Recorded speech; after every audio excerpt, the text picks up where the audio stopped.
It's Thursday, November 30th, 2023, and I'm Dave Sobel. 4 things to know today. The next wave of cloud computing, the migration of complex workloads, and new customer demand. New SEC cyber incident rules, a boost for MSPs and client compliance assistance. An ECB research report debunks AI job cut fears, high-skilled employment may rise by up to 4.3%, and a tech conference faces outrage over fake diversity efforts, a lesson in ethical principles. This is the business of tech. Eureka Process is now a Gazinta company. Eureka Process, the consulting team focused on you streamlining your MSP, is now part of Gazinta, the SaaS company focused on empathy and getting shit done quickly and correctly. What does that mean? First, Gazinta Mobius customers will get even better customer support for their products. The Eureka team will be looking at ways to deliver better customer support and give their thoughts on how to make the products better. It also means that you can come to Gazinta for more of your consulting needs when you want to own a business, not be owned by your business. Process Consulting will give you the freedom you need. Visit gazinta.com/Eureka to learn more. According to a Canalys report, global spending on cloud infrastructure services reached $73.5 billion in Q3 2023, with a 16% year-over-year increase.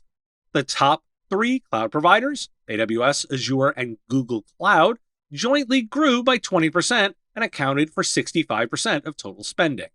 The market is stabilizing, and enterprise IT spending cuts on cloud services are slowly easing, partly due to the focus on AI. AWS maintained its dominance with a 31% market share, Microsoft's Azure growth rate increased by 29%, and Google Cloud experienced a 24% growth rate. According to Gartner, by 2028, 70% of tech workloads will run in a cloud computing environment, up from 25% today. The next wave of cloud computing will involve migrating more complicated workloads and introducing new options and requirements for cloud customers. Shifting critical applications to the cloud may include imposing cloud attributes on workloads in corporate data centers. Server shipments are projected to fall by 20% in 2023 due to the increasing silicon content of systems driven by hyper-heterogeneous computing. This shift toward fewer but more highly configured and costlier systems is fueled by the demands of AI, resulting in revenue growth. The trend of hyper-heterogeneous computing is pushing up the silicon content of servers, with CPUs and coprocessors expected to account for 30% of data center spending by 2027. Additionally, highly configured servers drive demand for data center power and cooling infrastructure, with liquid cooling expected to grow significantly. Per reporting in CRN, the total aggregate value of MSP M&A deals peaked in Q3, and experts predict that interest rates will cool in 2024, leading to more deals in the IT services space.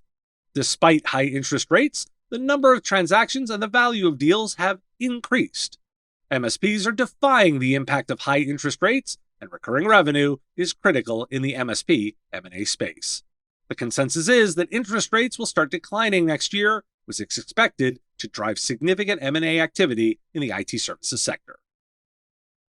Why do we care? AI demands a lot of compute, and notably, the two are so intertwined to drive more cloud adoption. No wonder the cloud providers lead in it, the demand, and are so invested in it, the revenue driver. And suppose you also wondered what hyper-heterogeneous computing is. It's a system that goes beyond using just multiple types of computing cores like CPUs, GPUs, ASICs, FPGAs, and NPUs, as in heterogeneous computing. It involves using a wider variety of hardware clusters to solve a single problem. If nothing else, we can all learn too. I spotted this in CIO Dive.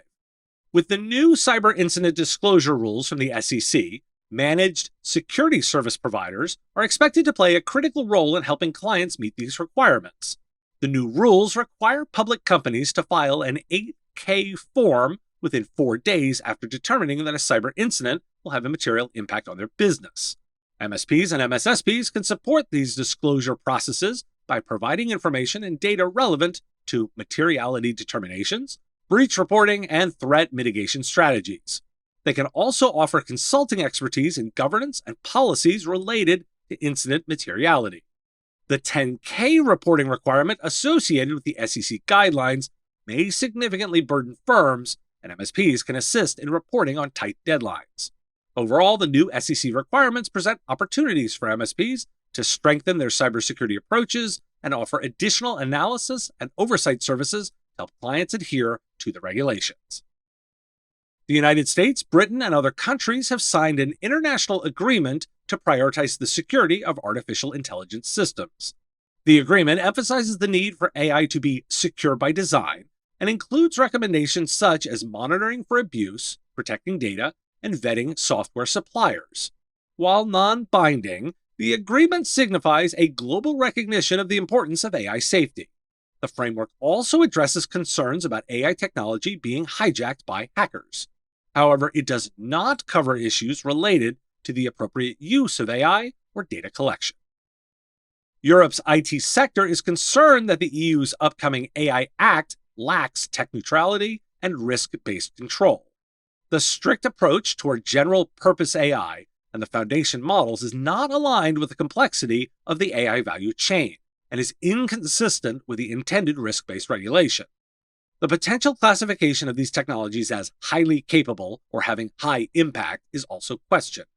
Additionally, the sector representatives oppose additional requirements for using copyrighted data and believe it adds unnecessary legal complexity. Concerns have been raised by executives and the U.S. about overregulation stifling innovation and favoring big players. The Biden administration is proposing a rule prohibiting cable and satellite companies from charging customers for canceling their services mid-contract. It's part of the administration's effort to eliminate hidden fees that increase consumer costs. The rule would also require companies to provide prorated credits or rebates for unused service days. The Federal Communications Commission is set to vote on the rule on December 13th. The Cybersecurity and Infrastructure Security Agency and the UK's National Cybersecurity Centre have released joint guidelines on secure AI system development.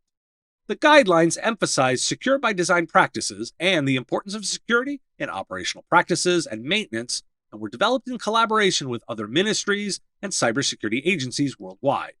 The effort aligns with the Biden administration's focus on cybersecurity and creating safeguards around the use of AI technology. Why do we care? Get out your legal pad and learn those forms. For some customers, that will be part of your service offering.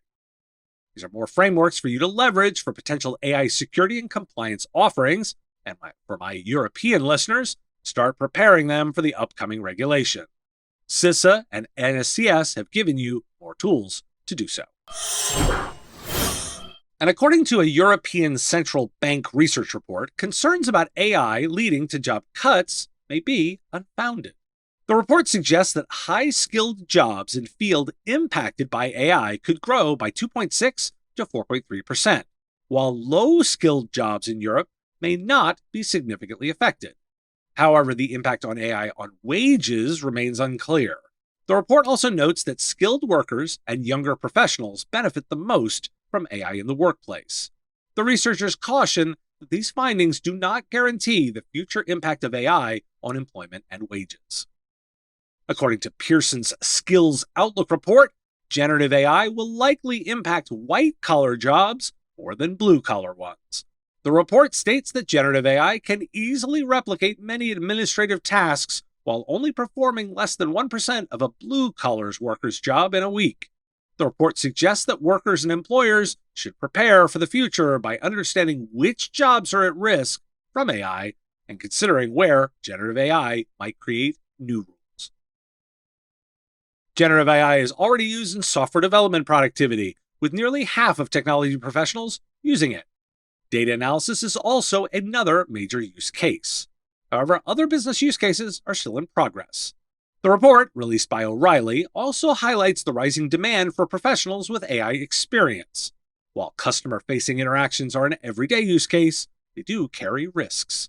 Finding appropriate business use cases and ensuring proper implementation are essential considerations. Why do we care? So, linking to yesterday's story about the lack of Microsoft Copilot experience in the channel, there's undoubtedly an opportunity to train and build your teams to leverage AI. Lots of greenfields here. As high-skilled jobs are expected to grow with AI integration, MSPs should tailor their services to support and augment these roles, such as offering advanced analytics or AI-driven decision support systems. Provide consultancy on effectively integrating AI into business processes and leveraging AI for creating new job roles or transforming existing ones. Emphasize security in AI implementations, aligning with a broader trend towards ensuring AI systems are secure by design. Dev-ternity, an online conference, faced backlash and was eventually canceled for featuring fake female speakers. The controversy was uncovered by Jurgli Ortoz, who found that the conference had used fake profiles in the past. The story took a strange turn when it was revealed that one of the fake profiles was a fully realized catfish named Julia Kristina. The conference organizers were widely condemned and many scheduled speakers dropped out. The organizer addressed the allegations, claiming they were trying to boost diversity, but made a mistake. Why do we care? The incident highlights the need for genuine efforts around diversity. Diversity may not happen organically, yet it should not be faked.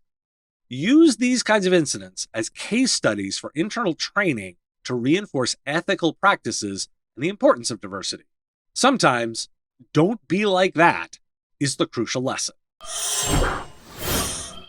Looking to reach an audience of thousands of MSPs and IT service providers? Put your ad right here on the Business of Tech and be on the show that 64% of MSPs report having listened to. A recurring top 50 tech news podcast, there are affordable options for you to reach our audience, and we can support any budget. Podcast listeners are more engaged, have a higher level of brand retention, and are more willing to listen to ads here than any other avenues. Want to know more? There's information at mspradio.com/engage, including a button to book a time to talk. I'm looking forward to that discussion. Thanks for listening. Today, National Computer Security Day, and that one incredibly relevant to this audience. Want to take my class in January? Navigating Emerging Technologies for MSPs, and the link is in the show notes. Talk to you again tomorrow. The Business of Tech is written and produced by me, Dave Sobel, under ethics guidelines posted at businessof.tech. If you like the content, please make sure to hit that like button and follow or subscribe. It's free and easy and the best way to support the show and help us grow. You can also check out our Patreon, where you can join the Business of Tech community at patreon.com/MSPradio, or buy our Why Do We Care merch at businessof.tech. Finally, if you're interested in advertising on the show, visit mspradio.com/engage. Once again, thanks for listening to me, and I will talk to you again on our next episode of The Business of Tech. Part of the MSP Radio Network.